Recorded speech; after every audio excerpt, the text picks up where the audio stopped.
Hey, welcome to Travel Tuesday Happy Hour, where we interview dope people doing dope things with one thing in common, the love for travel. We have a great guest lined up. Grab a drink, stay tuned.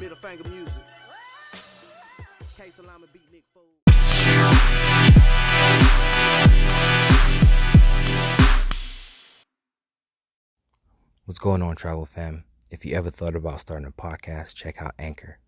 Anchor is free. Anchor will provide you tools to record and edit your podcast from your phone or your computer. Anchor will also distribute your podcast to multiple streaming platforms like Spotify, Apple Podcasts, and many more. You can make money from your podcast with no minimum listenership. Everything you need right in one app. Download the free Anchor app or go to anchor.fm to get started. Wasn't trying to let us be great. Oh my gosh, she made it. She made it. So appreciate it. Can you guys hear me okay? I can hear you just fine, at least speaking for me.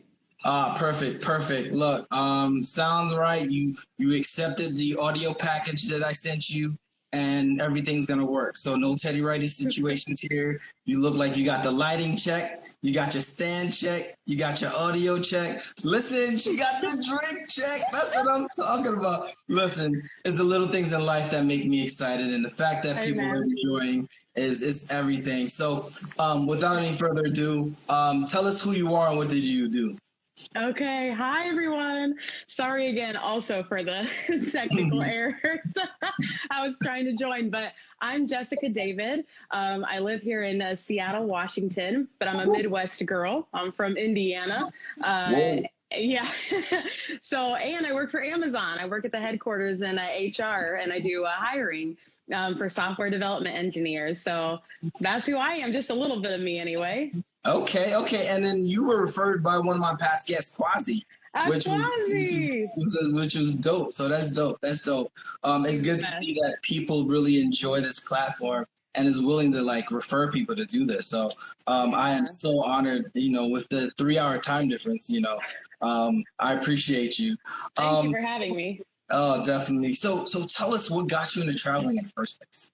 Oh man, I mean, I was saying earlier on my on the little blurb or whatever, but my father served in the Air Force, and my grandfather served in the Navy. And so hearing about, I'd always sit on my grandfather's lap and hear about all his traveling adventures. And so that just made me want to go see the world, especially growing up in the Midwest, as small and flat and cornfield full that is. I just really wanted to get out of my small little world. And so the first opportunity I got to go explore and see what was outside of my Midwest area was when I went to Europe in 2009 upon graduating high school. Sorry if I date myself. But Europe was everything. The food was so different. The people were so different. The culture was just so accepting and so loving. I went to southern Germany in particular.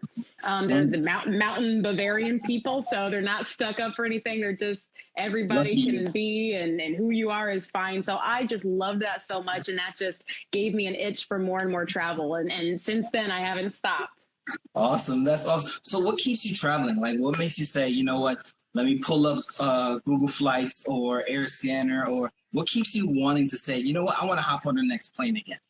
Oh man, it's just because there's so much adventure out there. And for me, it's the people, it's the culture that's so rich. And unlike anything I've experienced before, even though there's different cultures around the world, getting to meet other human beings with big, beautiful hearts and who are so willing to open up their homes to you, to share where the best food spots are at. Listen, I'm a foodie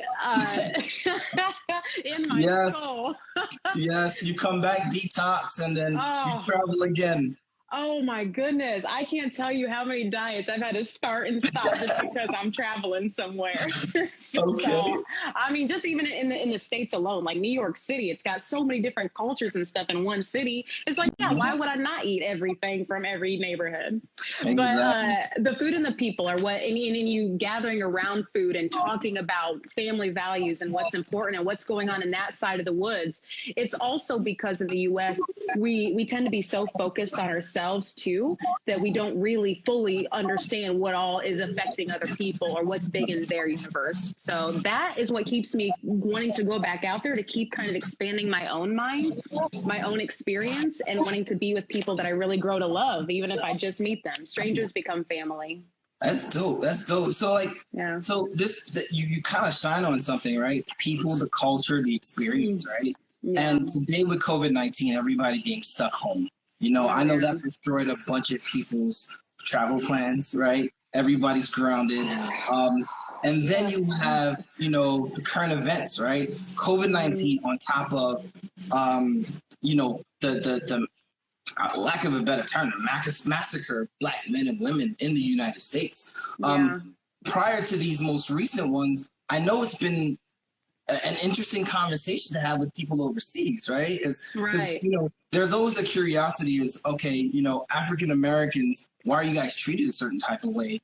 So tell us, like, how does it feel being Black traveling domestically or even international? You know, do you feel safe? Do you feel as though that sometimes you'd be better off staying overseas than coming back home? Because I know I for sure, sometimes I'm like, do I really need to go back? You know what I mean? I ask myself that every single time before I come back. Like, do I really have to come back to the United States? I love my home, and I'm American through and through. But no, I do feel sometimes safer abroad in the sense of, especially how remote an area is, or how kind and accepting the people are or can be.